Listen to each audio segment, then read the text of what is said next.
Okay, let's get this done quickly. The biggest complaint I have about the current healers is that their playstyle and role in the game is really awkward.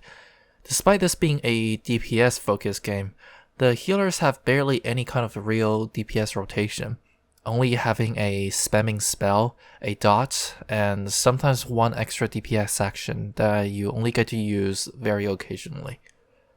It's just weird to have jobs that lack actual DPS rotations in a game that is mostly about DPS. The problem I had with the tanks was really just the poor tank gameplay designs, where the tanks did not play like tanks, or that the tanking aspects were just really poorly designed. The main purpose of the role was just not felt in the gameplay. With the healers, however, it is kind of the other way around, where there seems to be an over-focus on healing, resulting in the DPS side being basically overtaken, only keeping the most basic DPS actions.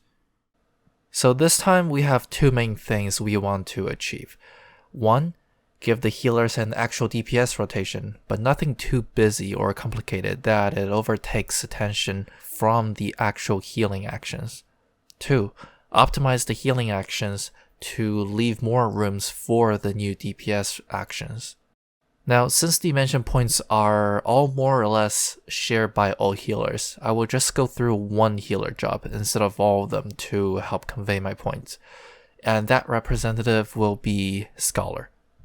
In terms of the general theme, one of the biggest issues I have with Scholar is actually how it diverges so far from Summoner.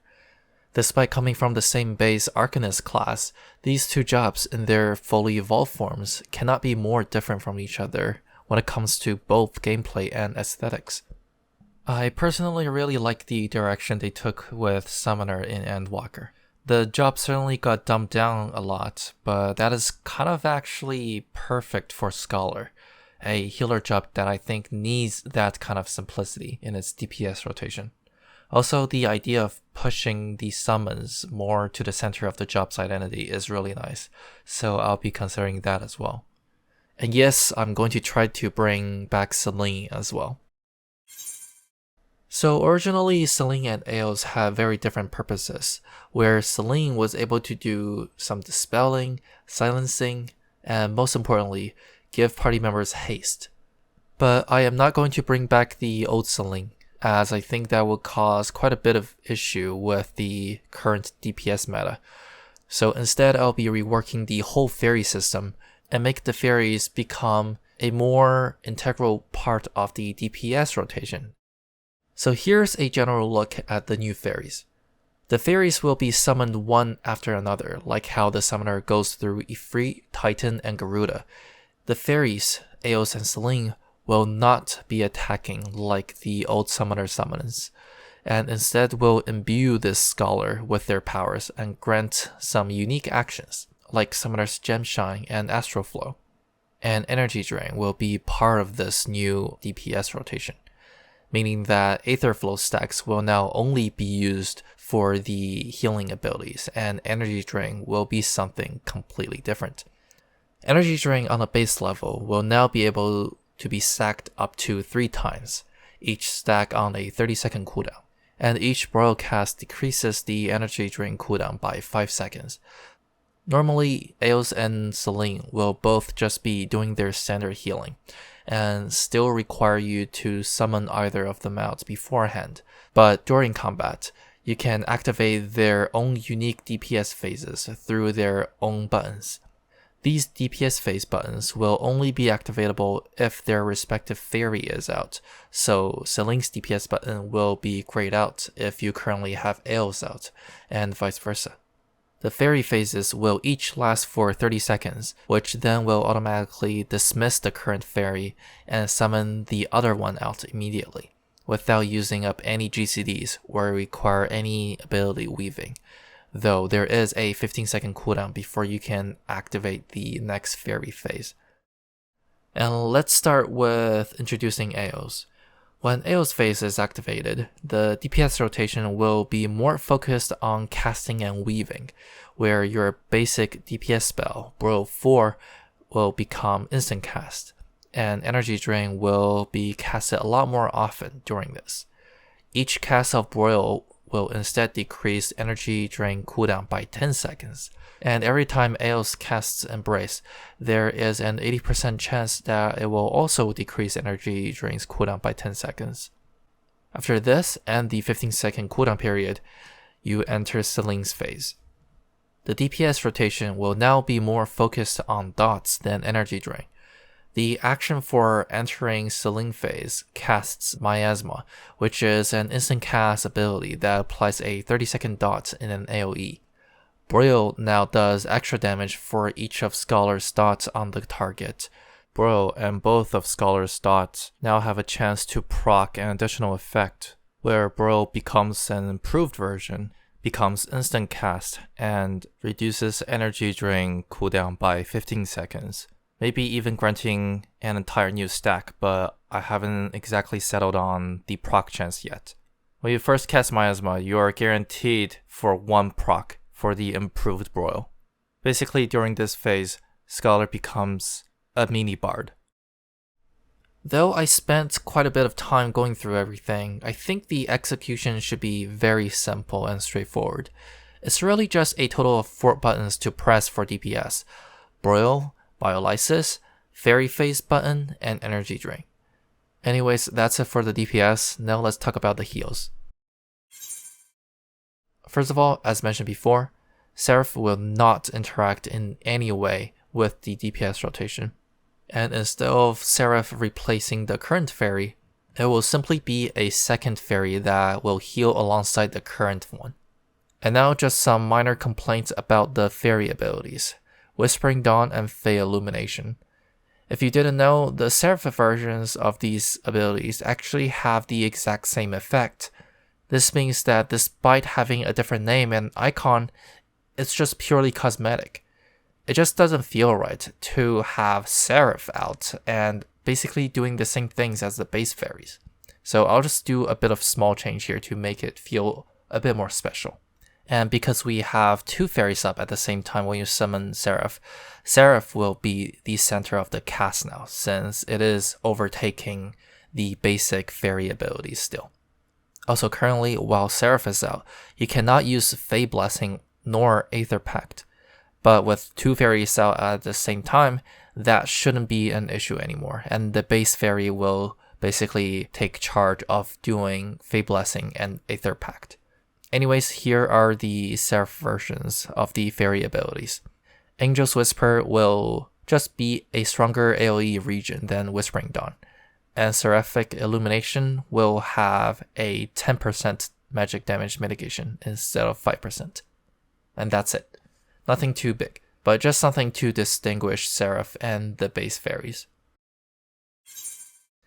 And here is where the healing action optimization comes in, where the main focus will be decreasing button bloat and make the hotbar less messy. So, just to reiterate my main issues with the healers, the result of having too many healing buttons is not only taking away space for the DPS rotation to be expanded upon, it is also creating healing action bloat, where we begin to have new healing buttons just because we need something new to fit for that level. But what I want is not quantity, I want more quality new actions. Things that actually give the job something refreshing to play with. Maybe we really do need a level squish after Dawn Trail so that we can remove not just job action bloat, but job trait bloat as well. But we'll talk more about this at the end. Anyways, let's go through the changes bit by bit. First of all, Dissipation's current effect will be majorly reworked. I really don't like the idea of locking yourself out of your fairy actions in exchange for raw healing, as I feel like it goes against the main feature of the job, which is all about the fairies. If it is more Aether Flow stacks that we need, we can just decrease the cooldown on Aether Flow a bit to balance things out. Dissipation will instead become a toggle button, like Sage's Eucrasia, and changes up Scholar's 2 main shielding spells, Adloquium and Succor. Toggling Dissipation will cost 10 fairy gauge, and all dissipated spells are instant cast.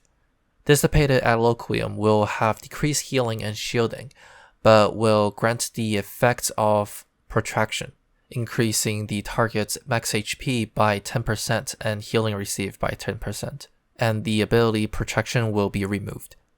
Dissipated Sucker will also have decreased healing and shielding, and will gain the effects of Expedient, the 10% damage mitigation, as well as the speed buff. And of course, as a result of this, Expedient will also be removed.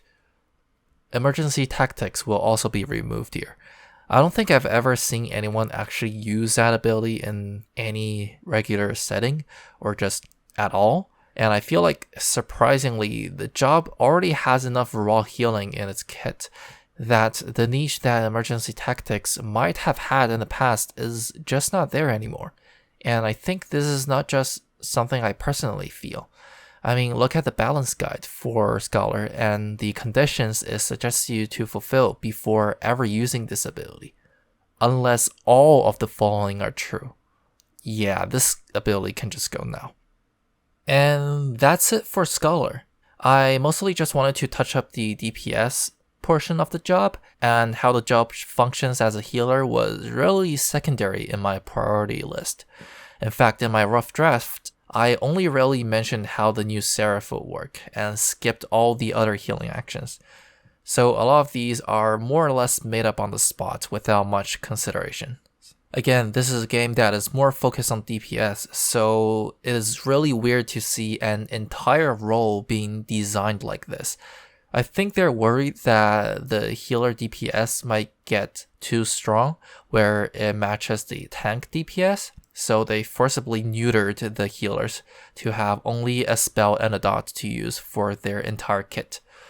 Even Sage is not immune to this, as despite how the job has so many actions that do deal damage and was kind of, I think, advertised as the DPS healer, the end result we got was basically every other DPS button were just different versions of Doses 3, and only Phlegma was the real extra DPS button. But even that was quite a basic ability as well.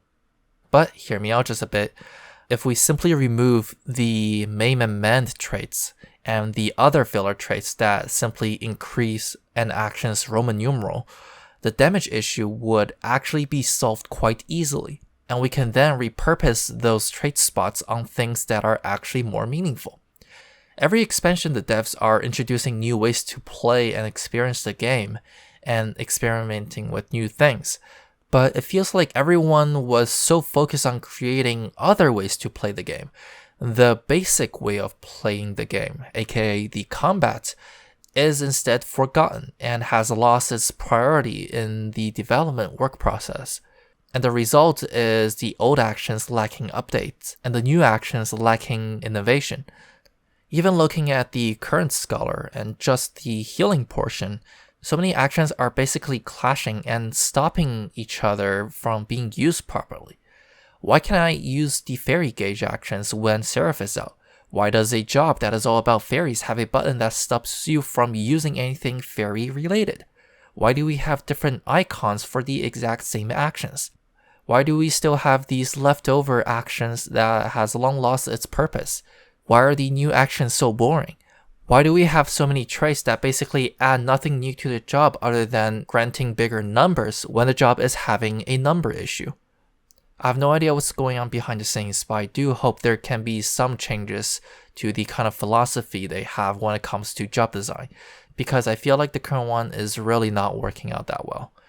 On PAX East, Yoshi P did mention how the current gameplay does feel kind of boring, so hopefully that's a good sign for some exciting changes to come. But that's just my 2 cents and a bit of a rant, I guess, on the current states of healers.